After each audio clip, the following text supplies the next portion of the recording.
Hi, this is Dr. Syed from India.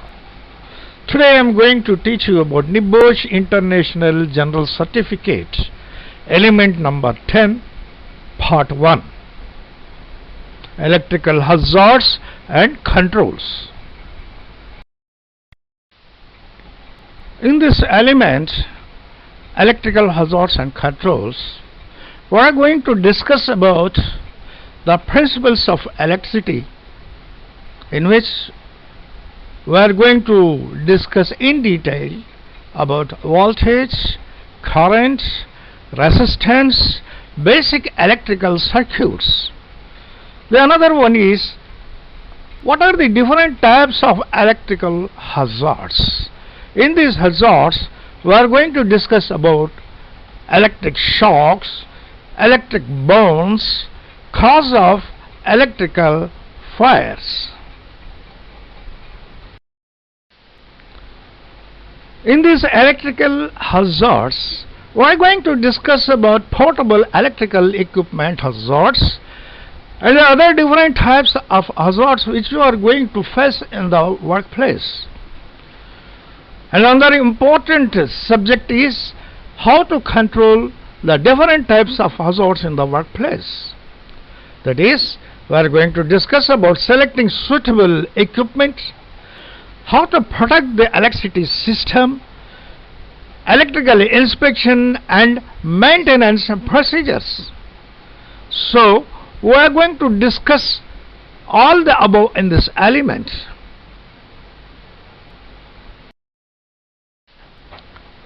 So now you should know what you are going to learn in this element. In this element you are going to learn about electrical hazards and risk associated with the use of electrical equipment and operating system. You are going to learn about measures to be taken to minimize the risks. You can identify the hazards, that is different types of hazards which arises in the workplace. You can evaluate the consequential risk from the use of electricity while operating the system. You can also advise on the control measures which should be taken when working with electrical system and equipment. Now listen carefully. Now we are going to learn what's the electricity. Electricity is some form of energy associated with the flow of charged particles, that is called electrons. These electrons travels from one point to the other point through a continuous conductor. But there should be an unbroken path between the 2 points, that is start and end point, through which the particles travels. So this complete travel path is known as a circuit. A switch can be used to connect the circuit to control the circuit power supply. That is, you can use a switch to control the circuit. Don't get panic. The principles of electricity is very simple. We are going to understand well.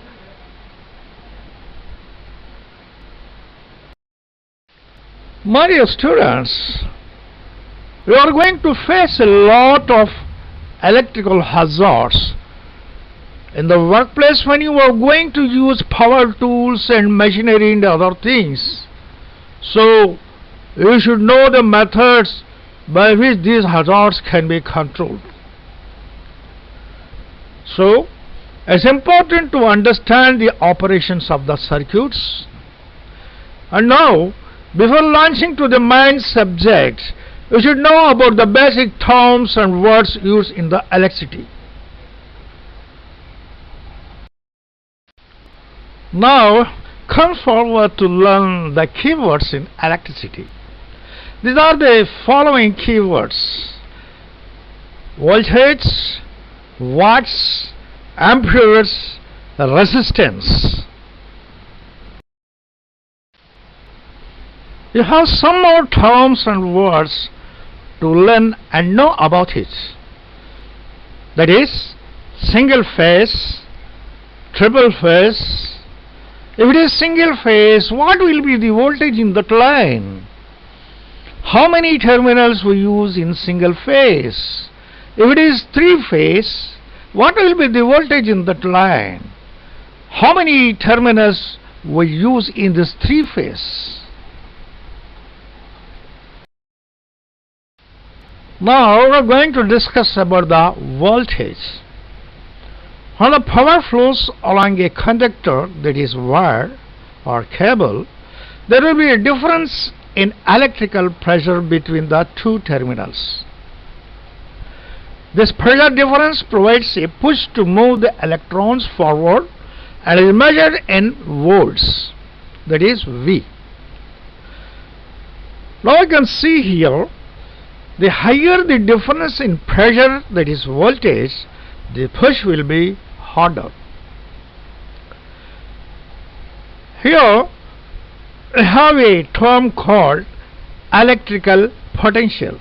That is, the correct term used for this electrical pressure is electrical potential. Try to remember this word, electrical potential. Now we are seeing here a diagram. It is voltage drop. In this circuit, there are different resistance are there. When the current passes through this circuit, you will get some voltage drop. That is, we have a formula to calculate this. That is, V is equal to IR.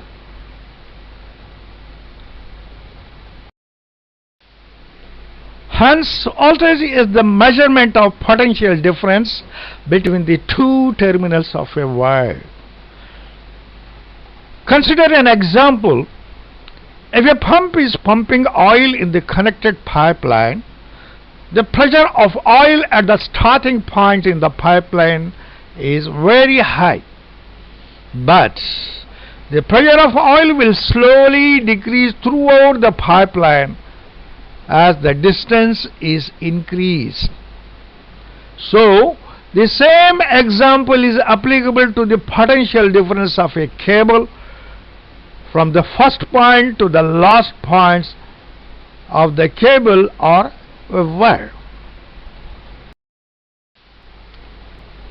Now we are going to discuss about current. Current is the moving speed of power along the cable. It's measured in amperes or with the symbol A. The current in a circuit is determined by the voltage. So, when the voltage is higher, the ampere will also be higher. For an example, if you want to increase the flow of oil through the pipeline, we should increase the diameter of the pipeline.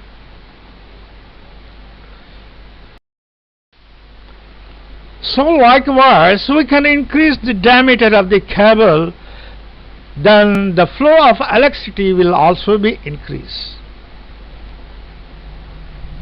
If you observe the size of a cable connected to an electrical tower, the cable is very thicker than the cables used in substations. In the same way, the cable used in street poles are also less thicker than the substations. Again, the cables used in domestic house wiring are less thicker than the street poles cables. Thus, by these examples we can understand well about the reduction and increase of potential differences in a cable. Now we are going to discuss about a resistance. Consider the power is passing through a cable continuously between the two terminals. The flow of power can be pushed through continuously, by which there is a danger of cable blast. But we should try to avoid this danger and get ensured safety, and some arrangements may be made by which the flow of current can be reduced. This can be done by a process known as applying the resistance, that is W in ohms. We are seeing different sizes of cables here.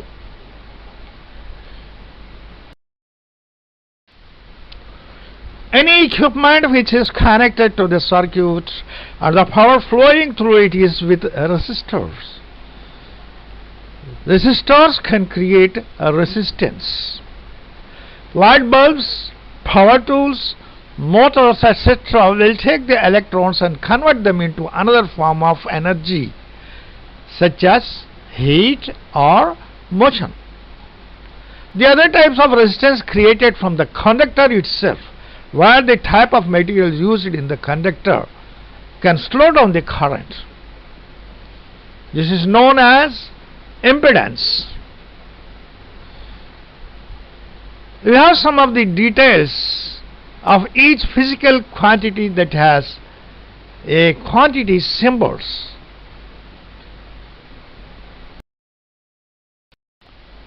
Now we can see the international system of units SI.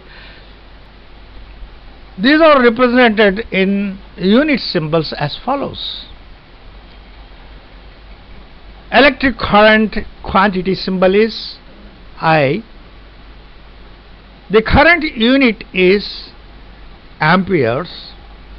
The unit symbols for current is A. Electrical potential, that is voltage unit, it's volt. The unit symbol for volts is V. Electrical potential quantity symbols is also V. Electrical resistance unit is in ohms. The unit symbol for resistance is ohm symbol. Electrical resistance quantity symbol is R.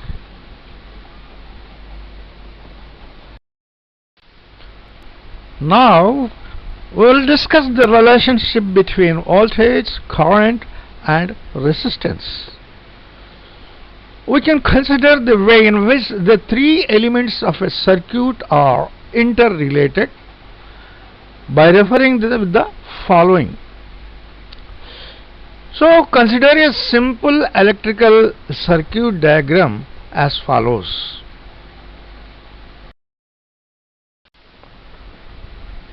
Now consider this diagram. In this diagram you can see the voltage, current, resistance. When the voltage pushes the current through the circuit, the electrons are connected in some type of format. The voltage applied to a circuit must be just sufficient to push the current all the way through the circuit. So these reactions which takes place in the circuit can be expressed in a simple equation, that is V is equal to IR. This is known as Ohm's Law. Hope everybody knows about this Ohm's Law. From this equation we can find out the values of volts, current, resistance. That is volts is equal to I into R. Current is equal to volts divided by R. R resistance is equal to I by R.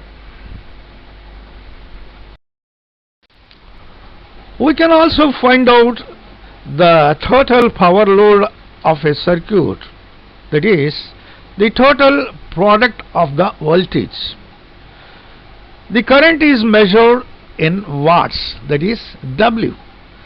W is equal to volts into I. Consider an example. The current taken by an electrical motor is 15 amps. So you have fixed a electrical motor, the capacity of 15 amperes, and supplied voltage is 240 volts. What will be the total power load on this circuit? We have to find out the total load of this circuit. So the power load will be 240 volts into 15 amperes. So it comes to 3600 watts.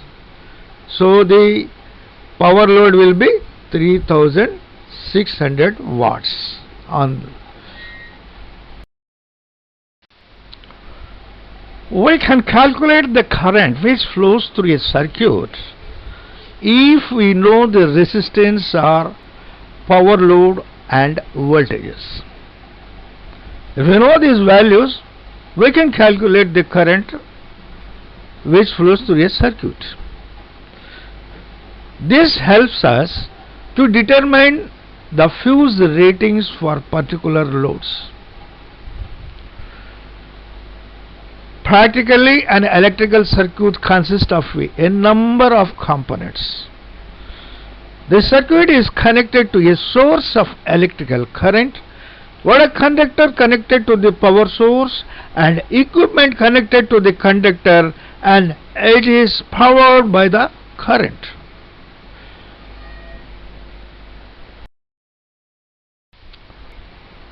We should take when you are using a conductor, we should use a suitable proper material, that is, which allows the current to flow with a very little impedance.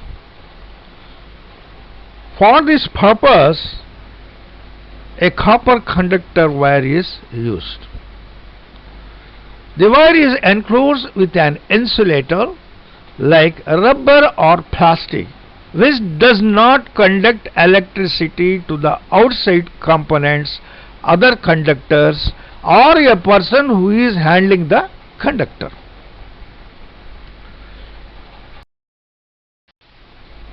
Now we are going to discuss about short circuits, how the short circuits will happen.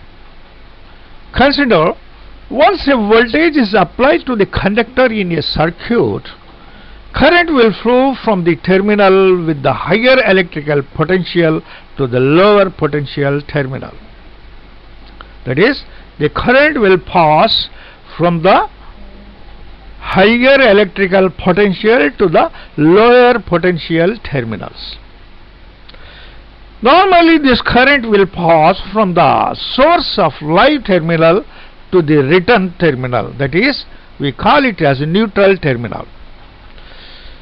Electricity will flow to the point of lowest potential in a circuit, or if it can find an alternative path to a large potential terminal which is different than the neutral terminal, it will also pass through it.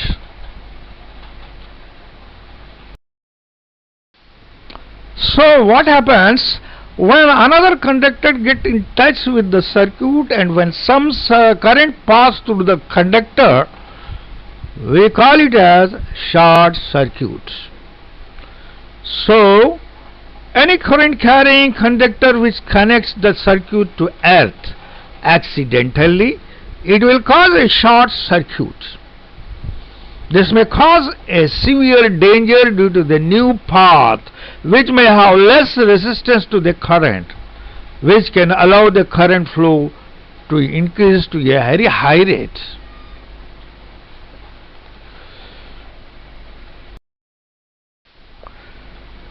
The short circuit current, which would result when a particular point in the circuit gets connected directly to earth, is called the fault current. And the new circuit which is created is called the earth fault loop. You are seeing a diagram of short circuit. We can explain it like this. See, from the right side there is a power source, a bulb. The power source and bulb have one circuit, and in between this circuit there may be a switch. When the switch is not on, the bulb never gets illuminated because the circuit is not connected, and we call this as open circuit. In the middle, this diagram shows you about the closed circuits. When you put up the switch on, the circuit will be closed and the current will pass through the bulb, and this is called closed circuit, and the bulb will be illuminated here. At the left side, this is the diagram of short circuit. The power source is there, a bulb is there. When you put on the switch, the circuit will get closed, but by some means, if both the phase and neutrals get connected, then the current will pass through the new circuit and bulb will never illuminated, and you will get short circuit. Now we are going to discuss about earthing. What is the use of earthing? Earthing can safeguard electrical system and control the hazards. So we provide earth to safeguard electrical system and control the hazards. Conductors connected to the earth in a circuit can provide a safe path for any fault current which is to be dissipated to the earth. Earthings can be connected to any exposed metal parts of a component which is connected to an electrical circuit which is not normally carry a current. If a fault develops in a circuit, then it becomes live, and that conductor will carry the fault current. So, if there is any fault development in a circuit, it will cause the fault current. Now we will discuss about the different types of currents which you are using. There are two types of currents. One is direct currents and alternating currents. What's a direct current? A direct current is it flows in one direction only, and the flow is very straight without any alterations. A battery current is a direct current. The alternative current, it doesn't move very straight, it will get altered, so it is called alternating currents. You have seen the diagram of direct current and alternative current. If the direction of flow gets altered at irregular intervals, it's called as alternating current, that is AC. The public electricity supply varies in different countries of the world. Somewhere the supply is 110 volts and somewhere the supply will be 240 volts. It depends on the country. The flow of alternative current is always cyclic. The 240 volts public supply gets a peak at 338 volts. This cyclic variation is not suitable to some installations. To overcome this problem, a three-phase system is used in which three electricity supplies are fed into the circuit. We are seeing a diagram here. In this diagram, there are three phases and one neutral. In this diagram, we are using a motor, a bulb, a fan. We can give the power supply to all these components from one phase, but there will be a problem of cyclic variation.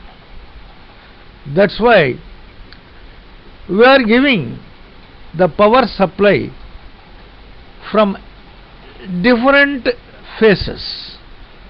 Motor has been given from one phase, bulb has been given in the second phase, and the fan has given from the third phase. Like this, we can overcome the cyclic variation from the three-phase supply.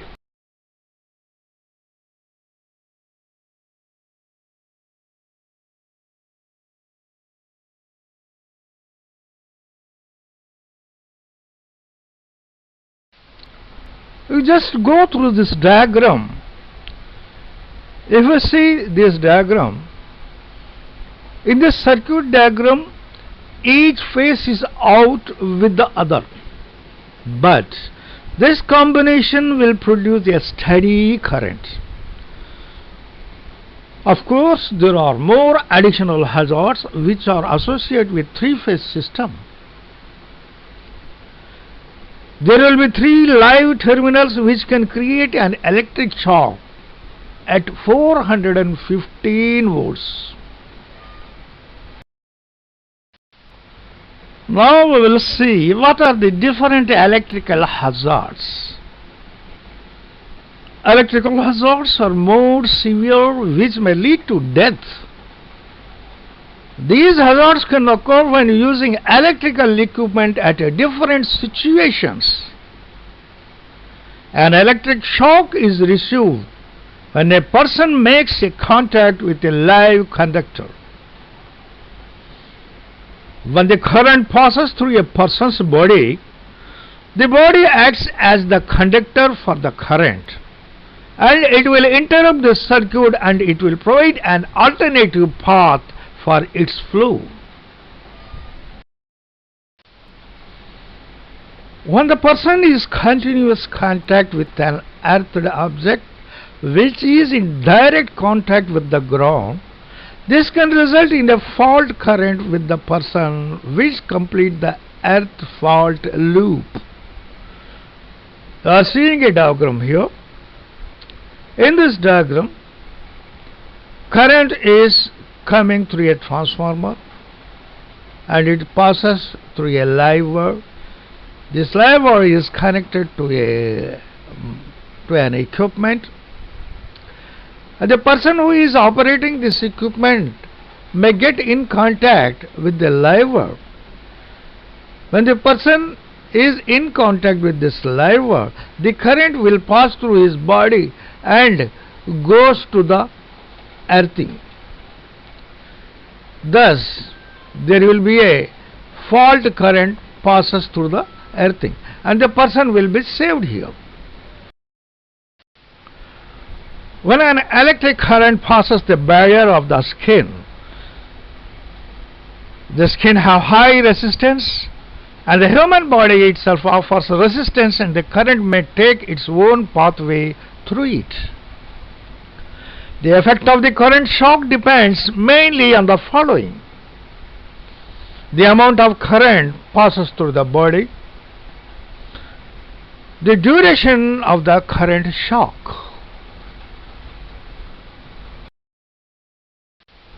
My dear students, this is the end of part 1 of electrical hazards and controls. Work safely, live safely.